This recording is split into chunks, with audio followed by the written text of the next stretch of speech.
Friends hi అండి, hello, welcome back to my channel. ఈరోజు అయితే ఆర్గానిక్గా వచ్చినటువంటి తోటకూర, దాంతోపాటు గంగబయల కూర రెండింటి కాంబినేషన్తో ఆకుకూర టమాటాని అయితే చేస్తున్నాను. ఆల్రెడీ పైననే నీట్గా క్లియర్ చేసుకొని తెచ్చుకున్నాను. దీన్ని మంచిగా కడిగేసుకొని కట్ చేసుకుందాము. దాంతోపాటు దీంట్లో నేను ఏం చేసినంటే మన తోటకెళ్ళి తెచ్చుకున్నటువంటి మెంతి కూర, కరివేపాకు, ఉల్లిపొరక కూడా తీసుకొచ్చా. ఉల్లిపొరక కాంబినేషన్తో సూపర్గా ఉంటుంది. తోటలో వచ్చినటువంటి టమాటాలు తీసా. జనరల్గా మెంతి కూరనైతే విత్ రూట్స్ వేస్తాను, కానీ ఎందుకు నాకు ఈ యొక్క రూట్స్కి నిమటోడ్స్ ఉన్నాయన్నమాట. నిమటోడ్స్ ఉన్నాయనేసి తీసేసాను. ఇది కూడా కొంచెం మందంగా ఉన్న గిన్నెలో చేసుకున్నాం అనుకుని బాగుంటుంది తోటకూర. నాకైతే ఈ తోటకూర చూసిన ప్రతిసారి నా ఫ్రెండ్ గుర్తొస్తాను అనమాట. నేను ఫస్ట్ టైం వాళ్ళ ఇంట్లోనే తిన్నాను. ఆ రోజు తెలిసిన ఒక తోటకూర ఇలా చేస్తే బాగుంటుంది అని అప్పటి నుండి ఆ ప్రాసెస్లో ఫాలో అవుతున్నాను. వాళ్ళు జీలకర్ర చిటపట్లు ఆడిన తర్వాత మన తోటలో తెంపుకొచ్చుకున్న మెంతి కూర ఉంది కదా, మెంతి కూర, దాంతోపాటు కరివేపాకు రెండు వేసేసుకొని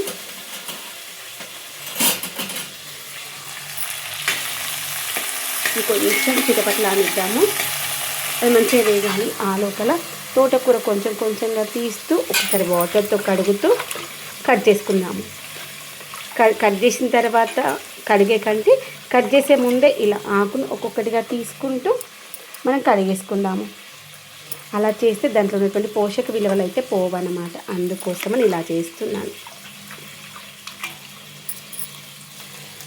ఇది వేగుతూ ఉంది కదా, ఇప్పుడు దీంట్లో మనము ఉల్లిపొరక కూడా వేసేస్తున్నాం. కొన్ని ఉల్లిపొరకలు పెద్దగా ఉన్నట్టున్నవి మళ్ళీ ఒకసారి కట్ చేద్దాము. కొన్ని తోకల్లాగా ఉన్నవి అట్లే ఉన్నాయన్నమాట, మరి పెద్దగా ఉన్నాయి. మిగిలినవి కట్ చేసినవి వేసేసుకుందాం. వేసేసి ఈ యొక్క ఉల్లిపొరక మంచిగా దగ్గరకు రానిద్దాము. ఉల్లిపొరక టమాటా అయినా, ఉల్లిపొరక శనగపిండి కూడా సూపర్గా ఉంటుంది తెలుసా. ఇప్పుడు నేను ట్రై చేయండి. ఉల్లిపొరక శనగపిండి కర్రీ చపాతీలోకైనా అన్నంలోకైనా సూపర్గా ఉంటుంది. దీన్ని మంచిగా మగ్గనిద్దాము. అది మగ్గే లోపల తోటకూర కట్ చేసుకుందాము. ఓకేనా, కడిగేస్తూ కట్ చేసుకొని పక్కన పెట్టేసుకుందాం. ఇదిగోని తోటకూరని అయితే మంచిగా కట్ చేసేసి తాలింపులో వేసేసుకున్నాను. ఇదిగోండి, ఇంకా మాయిశ్చర్ ఉంది. ఈ యొక్క మాయిశ్చర్ ఉన్నప్పుడే మనం వేయాల్సిన ఇంగ్రీడియంట్స్ అన్నీ వేసేస్తే అన్నీ మంచిగా కరెక్ట్గా సరిపోయి మంచిగా మగ్గుతుంది కర్రీ. అల్లం వెల్లిగడ్డ పేస్టు, పసుపు వేసి ఒక 2 నిమిషాలు ఉంచుదాము.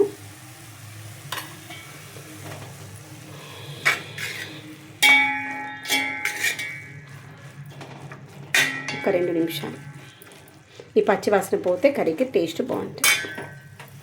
అల్లం వెల్లిగడ్డ పేస్ట్ అంటే పచ్చి వాసన పోయిన తర్వాత టమాటా వేసేసుకొని ఇది మగ్గనిస్తాము. టమాటా మగ్గే లోపల ఒక టమాటాలో ఉండే వాటర్ ఉంటుంది కదా, దానివల్ల ఇదంతా మంచి కుక్ అయిపోతుంది.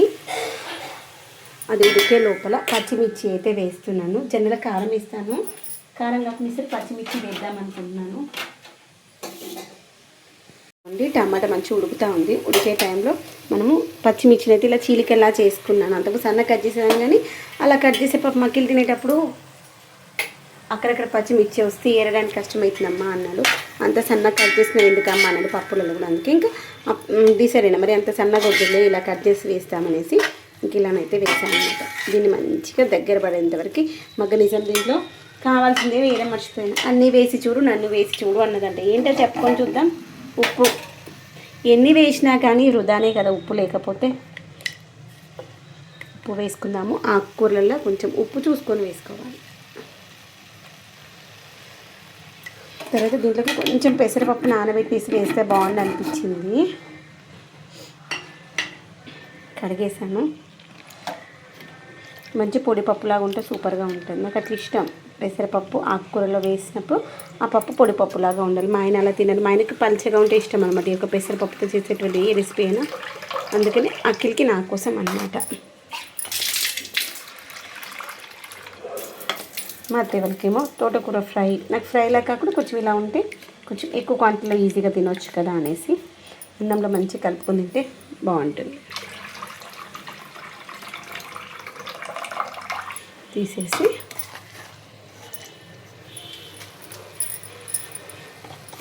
ఇప్పుడు ఇలా ట్రై చేయండి. పిల్లలకి ఆకుకూరలు ఆరోగ్యానికి అయితే చాలా మంచి. ఇలా అప్పటికప్పుడు చేసేసి వేడి అన్నం చేసేసి బాక్స్లో పెట్టేసి ఇచ్చామనుకోండి హ్యాపీగా తింటారు. మావాడైతే ఇది ఆరోగ్యానికి మంచిదా అని అంటే మ్యాక్సిమం తింటాడు. ఎప్పుడో ఒకసారి తినను అంటాడు, కానీ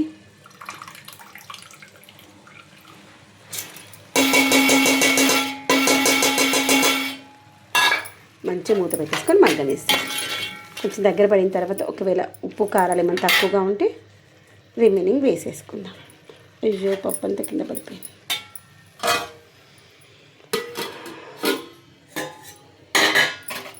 లెవెన్ 11:30 అవుతుంది. ఇంకా మేమైతే నేను మా ఇద్దరం బ్రంచ్ చేస్తున్నాం. ఇంకా బ్రేక్ఫాస్ట్ ఏం చేయట్లేదు, డైరెక్ట్ లంచే చేసేస్తున్నాం.